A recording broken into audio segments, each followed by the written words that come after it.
Logo Prestige. Je vais d'abord définir mon cadre. Pour ça, je vais dans Fichier, Propriété du document. Là, je vais mettre en centimètres. Et là, je vais mettre 10, un cadre de 10-10. Ok, donc voilà mon cadre. Affichage, zoom, page. Voilà. Chaque carreau représente 1 centimètre. Je vais aller chercher mon image. Fichier, importer, image. Elle est ici. Voilà.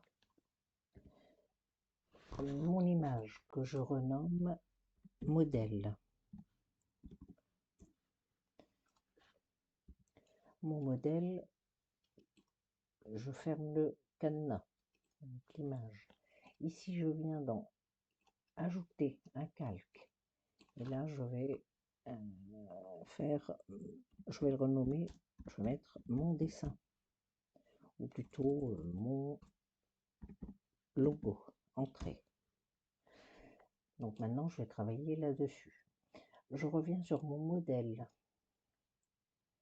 Le petit carré noir, je baisse l'opacité pour que ce soit plus facile.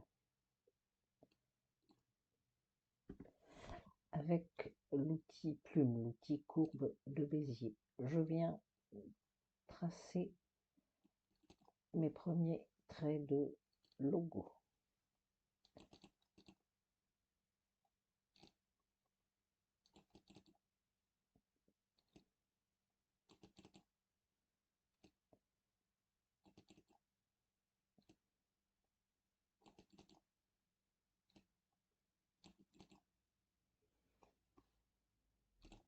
Je fais attention que tout le style du contour soit à 2 pour pouvoir le transformer en satin par la suite. Je prends le premier, je me mets sur l'outil nœud et je peux essayer de jouer un tout petit peu avec. Ici le deuxième est aussi un peu courbé. Ici, on le descend un tout petit peu. On courbe un tout petit peu. Le reste peut rester droit. Alors, le premier, ouais, on peut le faire tout en même temps, hein, tout sélectionner. Extension, InStitch, outil satin, trait en satin.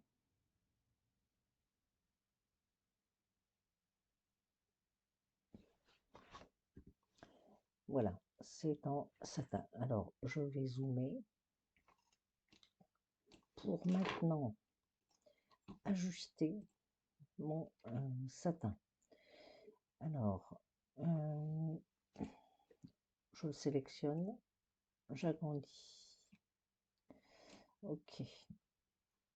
Je me remets sur l'outil nœud. Alors là, bah, je vois que je sélectionnais tout. Hop. Voilà. Les traverses, je les refais. Voilà. Ici, hop, je viens ajuster juste au bord. Voilà. Là. Voilà le premier. Attention. Voilà. Maintenant, on va aller dans paramètres, voir ce que ça donne.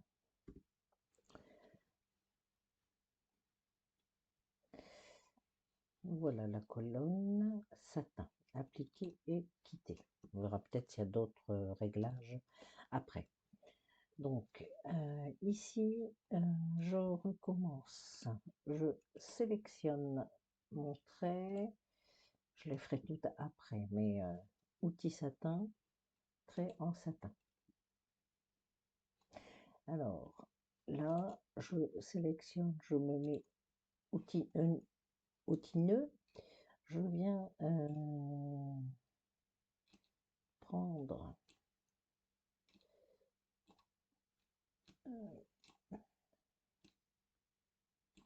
sélectionne tout. Voilà, les traverses. Alors, on peut enlever quelques nœuds, c'est pas gênant.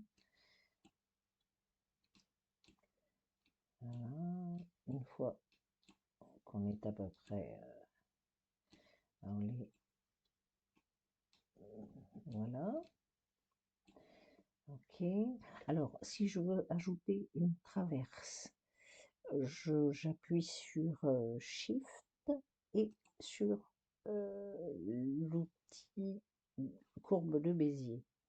Mais avant toute chose, il faut que je sois en mode nœud. Donc, Shift, outil courbe de Bézier. Je clique une fois et deux fois. Et ça me rajoute une traverse. Voilà, je suis dans les paramétrages de la deuxième colonne. Alors, on voit ici, on peut enlever un nœud pour que ce soit droit. Ici aussi. Passe à la troisième colonne, extension InStitch, outil satin, trait en satin. Voilà, alors je passe en outil nœud. Alors, quand il y en a beaucoup, je fais chemin simplifié. Voilà. Voilà. Alors, ça, c'est une traverse. On la mettra après. Ce nœud-là, on peut le supprimer. Et du coup, en fait, on vient régler sa colonne 7.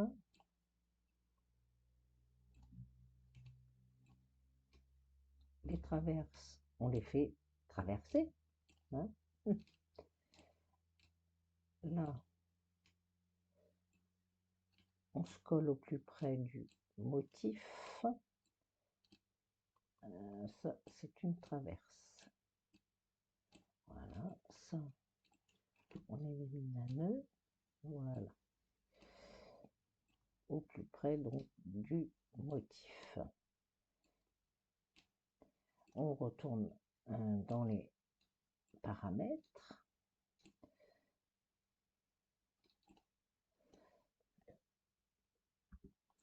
Voilà, ma colonne satin est dessinée. Appliquer, quitter.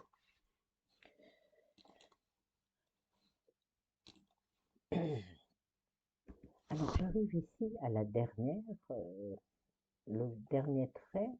Je fais 2 clics gauche, ici. Et du coup, comme ça finit en pointe, je viens de rajouter 2 nœuds. Hein. Je prends les nœuds. Voilà. Je recommence, que ce soit plus clair.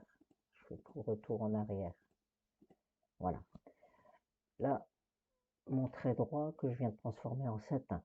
Mais je vois bien qu'ici, il y a une pointe. Donc, j'ajoute 2 nœuds. Pour ça, je fais 2 clics gauche. J'ai ajouté un nœud. 2 clics gauche. J'ai ajouté un autre nœud. Je viens prendre le nœud du bout. Je viens faire ma pointe. Voilà. Les nœuds que j'ai ajoutés, je viens les mettre, les pousser. Voilà, pour faire ma pointe. Donc maintenant, on va aller dans paramètres. Voilà, donc mon dernier trait, ma colonne satin est faite. On va dans un premier temps faire une première vue réaliste. Donc pour cela, j'ai sélectionné mes 7 colonnes satin. Je vais dans extension InStitch, visualiser et exporter simulateur. Donc voilà mes premières colonnes satin. Il peut y avoir des réglages, mais on verra par la suite. Voilà mes premières colonnes satin. Évidemment, j'ai dessiné en rose pour que ce soit un peu plus flagrant. à l'écran dans la vidéo, mais ça sera forcément en gris, en noir ou d'une autre couleur. J'ai donc sélectionné toutes mes colonnes satin, agencement automatique de colonnes satin, appliquer, voilà. Voilà donc toutes mes colonnes satin réalisées. Elles peuvent être forcément améliorées en termes de réglage. Et alors après, voilà, il faut essayer. Alors pour pouvoir dessiner ce P dans un premier temps, mon agencement de toutes ces colonnes satin là, je vais fermer le petit œil ici pour les masquer. Donc je suis allée dans InStitch, lettrage. J'ai choisi Excalibur.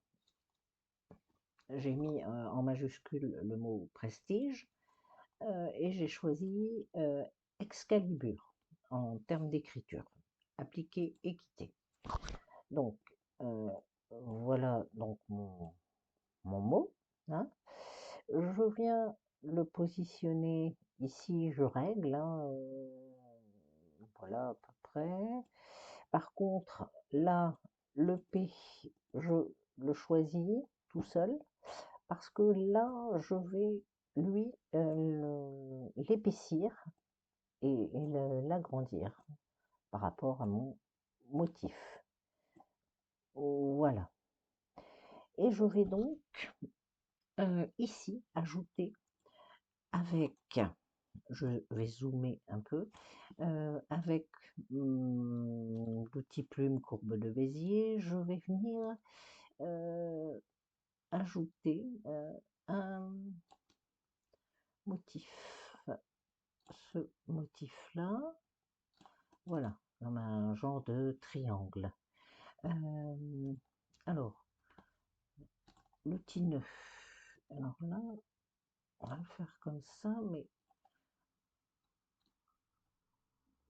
voilà, évidemment, on règle le tout qui va venir se coller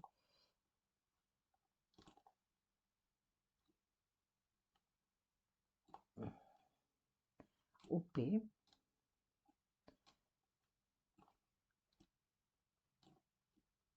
Alors, on va voir ce que ça donne, évidemment.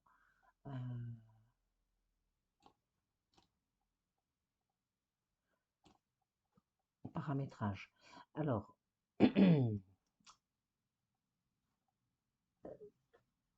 ça, pour l'instant, ici, je n'ai qu'un contour. Alors, il est sélectionné. Donc là, je me dis, je ne veux pas de contour. Donc, j'appuie sur la petite croix ici. Par contre, un fond, j'en veux bien un, de la même couleur que mes écritures. Hein, ce sera blanc, là, en l'occurrence, et gris. Donc, là, on va le faire rose, comme tout à l'heure, et du coup, je réajuste un petit peu avec l'outil nœud. Ce serait peut-être pas plus mal. Voilà. Et je joue ici avec les poignets.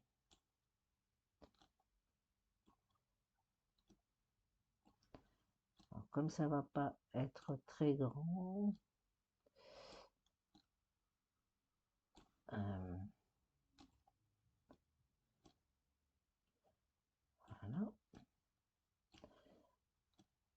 Voilà. Alors ça, on va aller dans paramétrage.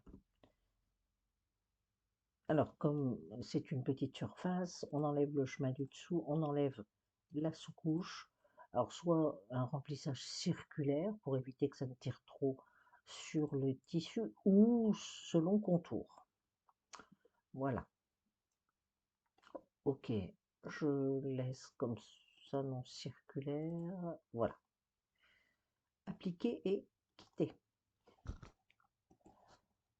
Donc, alors j'ajuste bien pour que ça me colle au P. ici qu'on laisse un petit espace avec les bandes de satin. Voilà. Ok, donc maintenant, pour qu'on y voit plus clair,